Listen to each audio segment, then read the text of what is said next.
sant bu baax a baax a baax di kontaan ci teewaay bi te di jéggalu ci xat-xat yi ak retard bu ndaw bi nga xamee ni waxtaan wi am na ko di fàttali rek ni lii dafa di loo xamee ni mënul ñàkk ndax wax nañ ko léegi ci kàllaamay nasaraan ne bi ñu ñëwee ci AIBD dañ ko fekkoon déjà mu nekk ci ay jafe-jafe ndax lu ko jiitu ci atum 2023 ba suñu joon yàlla tey jii salaire u AIBD état wu Sénégal ak jafe-jafe yi bu nekkee ak xaalis ni mu ñàkkee moo doon continuer di ko assumer muy lu diis lool ci moom te loolu warul mën a nekk warul mën a continuer loolu moo tax bi ñu yegsee ñu wax ak syndicat yi wax ak agent yi ni bala ñuy jëf dara dinañu woo ñëpp def ay audit yoo xamee ne du man maa koy def ay jaambur la ñuy woo pour ñu indil ñu lan mooy situation réelle u AIBD biñ ñu ko xoolee wax nañu ñu ci lu gàtt ni diggante 2022 jàpp 2024 AIBD yokk na ci ay agence loo xamee ni jéggi na dayo ndax avant 2022 275 agents ñoo fi nekkoon 2022 288 agents dolleeku ci ay CDD ñu jàllaat tuuti jëm 2023 209 wala 218 agents dolli si boole kaak yeneeni agent yu dul jeex yoo xamee ni benn bu si nekk day gën a diisal AIBD di gën a yokk charge yi di gën a yokk fonctionnement yi ndax naka say employé gën a bare ngay gën a soxla bureau gën a soxla courant gën a soxla ndox gën a soxla consommable gën a soxla oto gën a soxla essence lii mooy situation bi nga xamee ni moo yóbbu AIBD ba mu yegg si fii tey jii ñaar rek moo fi nekk ñu bàyyi ko mu continuer ñu ñàkk lépp maanaam 938 agents yi fi nekkoon bi alternance amee lépp day daal di naax saay wala boog ñu takku taxaw doon responsable yi ñu doon wax ak suñu ay partenaires ànd ak ñoom ci li nga xamee ñun ñëpp xam na ni mënul ñàkk il faut que AIBD yenneeku ci yan wu diis wi nga xamee ni par légèreté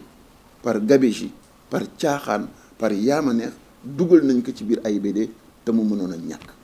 lii mooy li nga xamee ni moo fi nekk en attendant audit yi di tàmbali man leen nañu àndandoo ñu commencé nag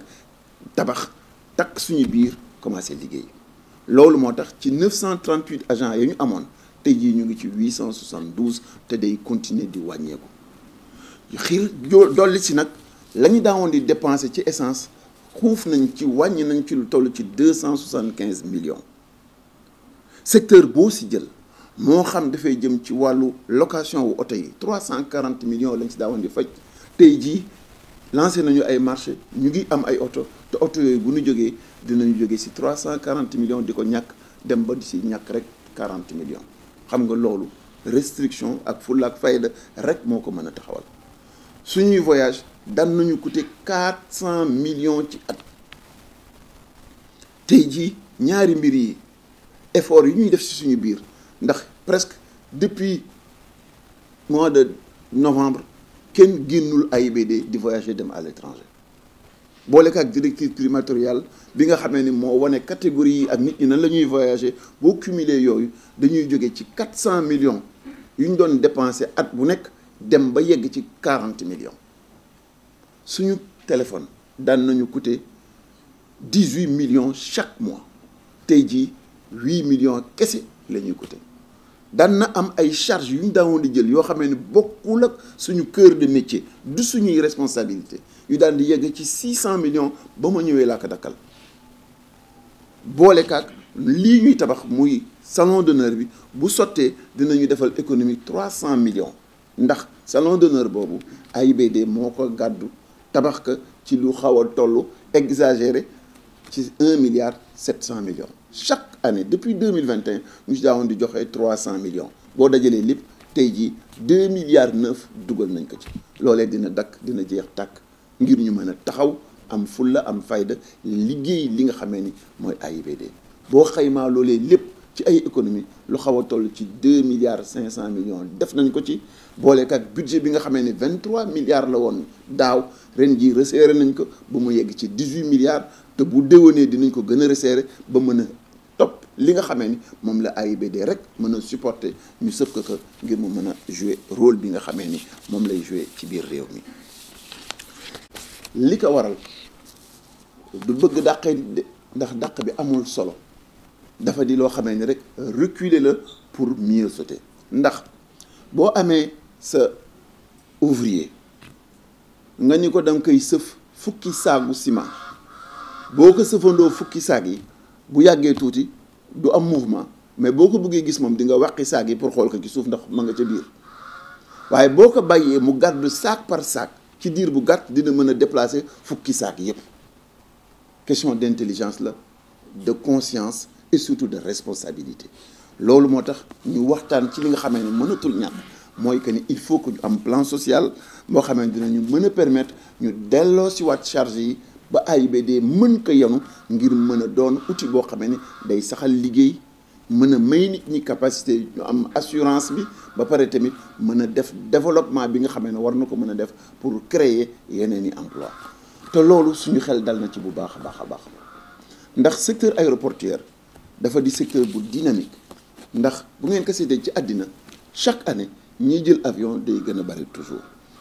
suñu aéroport bi 3 millions de passagers lañ ko dimensionné woon tey jii mi ngi koy bëgg a matale ndax ñu ngi ci 2,9 millions de passagers balaa ñuy yegg si ci ay avril mai dinañu yegg ci 3 millions yooyu mu war a laaj nag ñu defar extension wu aérogare bi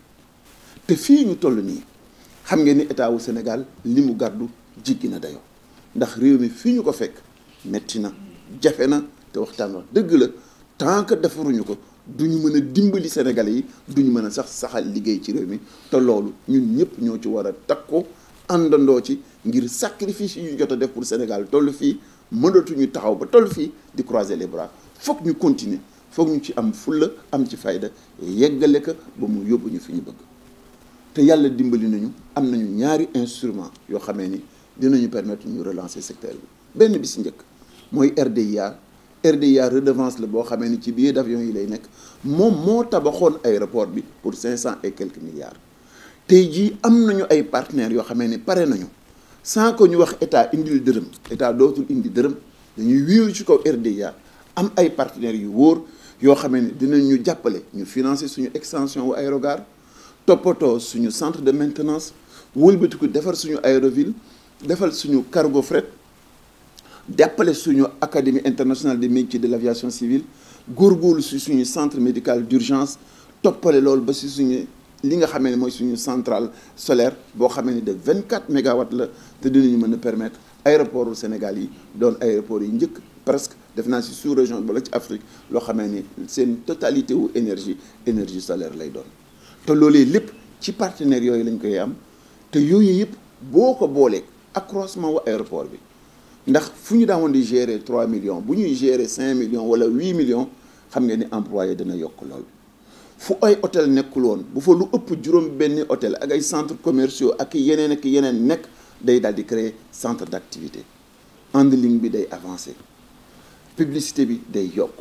parking yi day yokk maanaam léppay jebbeendoo ngir ñu mën a am li nga xamee ni ci suñuy xayma bu ñu engagé processus bi waxuma la redressé wala lan dinañu am emploi yu doy buñ ko xayma ci lii ñu taxaw ni lu mu bon 10 000 emplois à l'horizon de 2029 mën nañ ko créer ci plateforme bi te loolu moo taxoon sénégalais yi jiital Bassirou Diomaye Diakhar Faye mu jël Ousmane Sonko teg ko muy premier ministre gouvernement au Sénégal ngir ñu indi changement yi nga xam ne ni moom la ñu soxla ci biir réew mi lu mën a nekk la lu war a nekk la waaye dafay laaj ni bu ñu bëggee simmi mbubb ba ñu yoroon démb nga xamee ni yàq la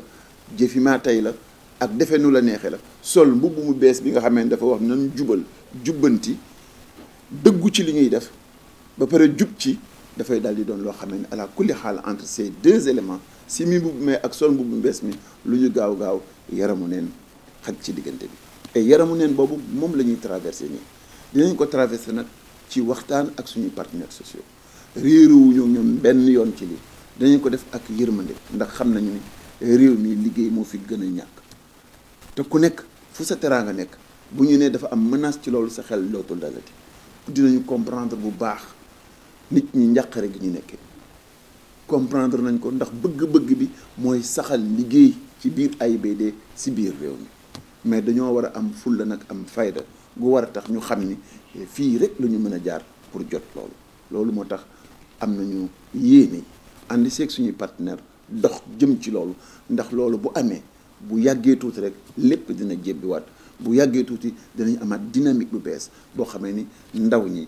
ñi daaw di nekk ci biir AIBD ak ñëpp dinañu mën a gisaat espoir boo xamee ni ci biir plateforme bi dinañu am li nga xam ne moom la ñuy soxla te moom la ñuy xaar mesures yi nag mesures yu difficile la maa ngi engagé wu ci kanamu sénégalais yi ni duñu bàyyi benn yoon benn agent dinañu ànd ak ñoom taxawu leen jàppale leen ba def ci humanité bi nga xamee ni décision bu mel nii war na ko am dinañ ci accompagner ci indemnité yi muy àndal accompagner leen ci reconversion bi ci war a mën a nekk jàppale leen ba nga xamee ne bu ñu demee ba redresser boîte bi lépp luy beesati luy amati ci biir AIBD ci xeetu ay emploi yu bees ndax wax naa leen léegi ni suñu centre médical bu ñu ko tabaxee moom rek mën na indi 150 emplois sans compter centre champ solaire bi sans compter yeneen tabax yu bees yi nga xamee ne benn bu si nekk ay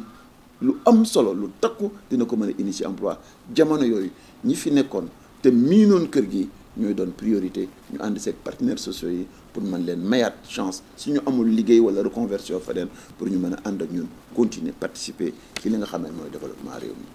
mi lii mooy yilley woote bii ñu leen woo pour xamal sénégalais yi nii li ñuy bëgg di ko def dañ ci amul pexe li ñuy bëgg di ko def mooy li war li ñuy bëgg di ko def bu ñu ko defee naka mu gën a gaawee dinañu mën a permettre ñu amaat équilibre financier ñu delluwaat fa ñu taxawoon ndax bu ñu wéeroo ci activité ak doole gi nga xamee ne secteur aéronautique am na ko ci lu gàtt la ñuy mën a taxawaay boo xamee ne dinañu ubbil ay bunt yu bees xéewal yu bees yoo xamee ni ñun ñëpp dinañ ci mën a am te dëgg-dëgg fii ñu toll ci réew mi ku nekk si ñun ci cër yi ñu taxawee ak place yi ñu taxawee am nañu responsabilité ou contribuer ci développement au Sénégal te développement boobu ci dëgg ak transparence ak def li war rek lañ ko mën a tabaxee te loolu mooy yéene ji mooy taxawaay bi te di ñaan yàlla mi dara tawul moom mi nga xamee ne xam na li nekk ci biir xol yi moom mi nga xamee ne xam na bëgg-bëgg bi nga xamee ne président de la république am na ko ak premier ministre bi mboolem gouvernement bi ci Sénégal doon réew mu dëgër réew mu souverain réew mu prospère réew moo xamee ne dinay bare emploi malgré difficulté yu ñu nekk nii ñu am courage yu dem ci loolu jàppale ñu ci taxawuñu ci ñun ñëpp dinañu am fulla ak fayda gu góorgóorlu nag ba naka mu gën a gaawe ñu mën a traverser situation bi pour que AIBD delluwaat nekk pilier bu am solo ci plateforme bi ñu àndandoo ñun ñëpp créer générer emploi yi nga xamee ni moom laa leen doon wax léegi maa ngi leen di gërëm di leen sant di leen ziyaare di leen balwaax jërëjëf le retard et vous remercier aussi pour la présence massive et ensuite souhaiter à toutes et à tous un excellent mois de Ramadan avec beaucoup de bénédictions et qu'Allah protège notre pays et nous permette d'aller de l'avant tous ensemble dans un environnement de paix, de développement et surtout de quiétude. Je voudrais vous rappeler que nous vous avons convié pour un point de presse juste pour clarifier et un tout petit peu donner des informations à la communauté nationale dans le sens d'apporter un éclairage sur la situation de AIBD et la dynamique dans laquelle nous sommes aujourd'hui. Alors soyez tous remerciés pour la présence, la diligence et j'apprécie fortement que vous soyez là parce que vous êtes des relais efficaces pour nous permettre de joindre les citoyens et de discuter et d'échanger avec eux sur la réalité de AIBD. Sans plus tarder, Mesdames, Messieurs les représentants de la presse, chers invités, je tiens tout d'abord à vous remercier vivement pour votre présence aujourd'hui. Ma charge de manager et de dirigeants responsables de AIBD m'enjoint par devers vos médias respectifs le devoir d'exposer en toute transparence la situation économico-financière de AIBD SA et les décisions froides et responsables que nous avons engagées pour restructurer et relancer la machine AIBD. En effet, AIBD SA a hérité d'une situation inconfortable due à un recrutement massif opéré entre 2022 et 2024. Cette dérive a engendré un sureffectif qui pèse lourdement sur notre équilibre financier. Ce déséquilibre, combiné à d'autres facteurs comme la gabegie, la dispersion des charges de fonctionnement inutiles parce que trop éloignées de notre cœur de métier, menace aujourd'hui notre capacité à assumer pleinement nos missions. En effet, la sécurité, la sûreté, le respect strict des normes, socle de toute activité aéroportuaire, exigent des moyens humains et matériels adaptés, ainsi que des investissements réguliers pour rester en phase avec la réglementation aéronautique et les normes internationales de l'OACI. L'État du Sénégal, depuis 2023, par la RDIA et par des subventions directes, paie les salaires de AIBD SA. Nous avons trouvé cette situation à notre arrivée en mai 2024, avec un effectif porté à 938 agents. À l'époque, devant tous les agents de AIBD et les partenaires sociaux, nous avons présenté la situation très compliquée de AIBD en exigeant une situation de référence sur la base d'audit RH organisationnel et aussi sur la base d'audit des marchés en cours à AIBD. Cela devrait nous permettre de guider,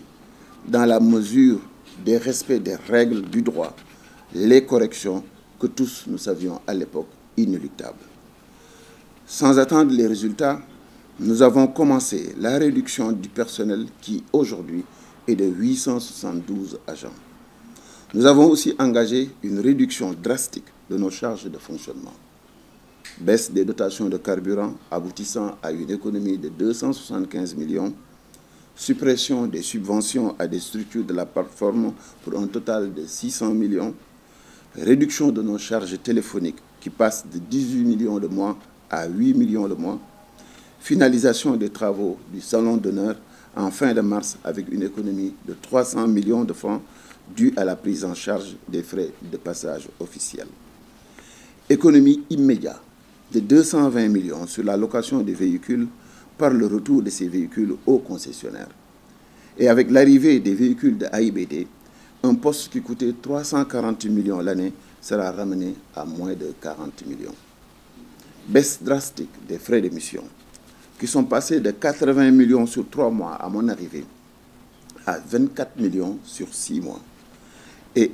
ne concernent que les déplacements essentiels pour le strict minimum. La directive du prix primatorial a réduit à moins de 50 millions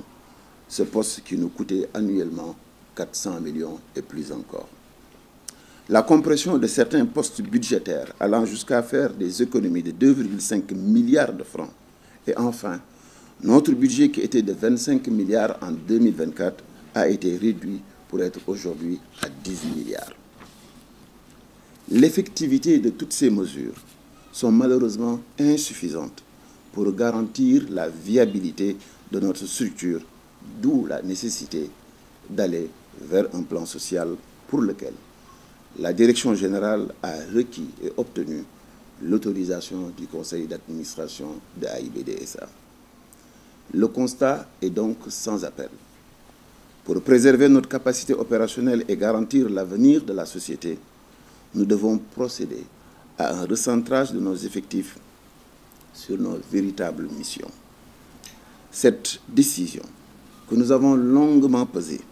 n'est guidée ni par la simple recherche d'économie, ni par l'envie de priver quiconque de son emploi. Mais elle répond à la nécessité vitale de redimensionner AIBD SA afin de répondre aux normes de sécurité, de performance et de compétitivité imposées par le secteur aéronautique, tout en veillant à la pérennité financière de la société. Dans ce cadre, nous avons défini une démarche claire et transparente, en collaboration avec l'ensemble des partenaires sociaux. Nous avons mené aussi un audit interne afin d'identifier avec précision les postes indispensables au bon fonctionnement de nos aéroports.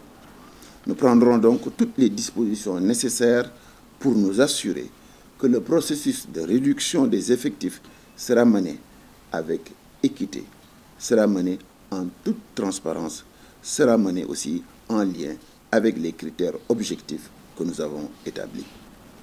Conscient des impacts socio-économiques qu'une telle mesure peut provoquer, de l'anxiété, de la situation dans laquelle beaucoup de nos agents se trouvent, je m'engage à mettre en place un accompagnement adapté pour les employés concernés. Soutien à la reconversion, indemnité et, dans la mesure du possible, appui à la formation pour une reconversion.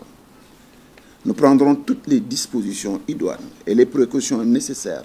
afin de limiter au maximum les conséquences sociales tout en maintenant le cap sur la stabilité et la pérennité de l'entreprise.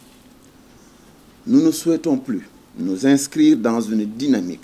de sollicitation permanente de l'appui de l'État comme c'est le cas actuellement. Nous entendons rapidement retrouver notre santé financière pour voler de nos propres ailes. L'urgence pour AIBD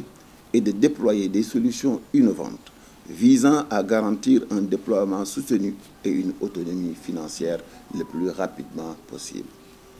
Le système aéroportuaire sénégalais a fini de prouver sa résilience. Cela nous conforte et nous rassure parce qu'elle est forte et capable rapidement de rebondir du fait même de la dynamique du secteur aéroportuaire. Nous avons, avec la RDR, qui a montré sa robustesse puisqu'elle a construit l'aéroport, et aussi avec des partenaires qui, sans alourdir la dette souveraine de l'État, la possibilité, puisqu'ils nous l'ont dit et qu'ils vont nous accompagner, nous avons donc aujourd'hui la possibilité de refinancer la totalité de la dette de AIBD et de prendre en charge le financement de tous les projets du hub aérien. Nous avons aussi la possibilité de déclencher un processus de réalisation de nos projets par ces mêmes biais. Il s'agit ici, avant 2029, de relancer la machine parce qu'un AIBD en pleine forme et un secteur aéroportuaire dynamique et ouvert avec des possibilités de financement, c'est au minimum 10 000 emplois d'ici 2029 que nous pourrons créer sur la plateforme aéroportuaire. Cela passe par l'extension de l'aérogare qui va passer de 3 millions de passagers à 5 voire 8 millions. Chaque situation va entraîner de nouveaux emplois. De l'aéroville sur 400 hectares, il s'agit ici de développer une nouvelle ville avec des hôtels, des centres commerciaux, des services, un nouvel écosystème qui sera extrêmement propice pour la création d'emplois.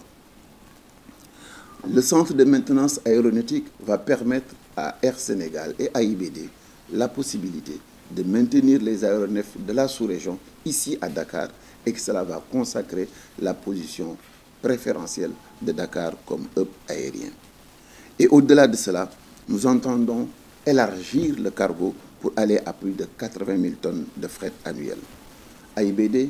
envisage aussi de mettre en place rapidement un centre médical d'urgence avec un plateau ultra moderne qui pourra au minimum créer 150 emplois sur la plateforme et prendre en charge les besoins financiers de AIBD et de toutes les structures connexes de la plateforme. Toutes ces actions sont des leviers importants pour assurer la relance de l'activité et surtout devenir des pourvoyeurs d'emplois. Et comme toujours, nous sommes fermement résolus et continuons à travailler main dans la main avec toutes les instances concernées. Depuis le début, nous travaillons avec nos syndicats. Avec les représentants du personnel, nous allons élargir jusqu'à toute personne ou tout groupe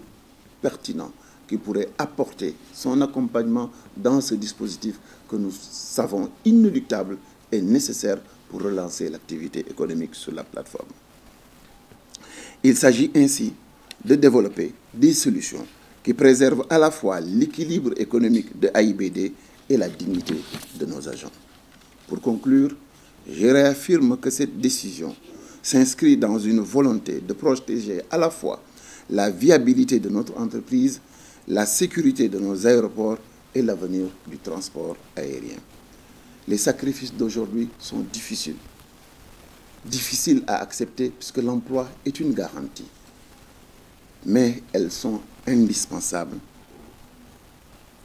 pour nous permettre de bâtir un service aéroportuaire solide et compétitif,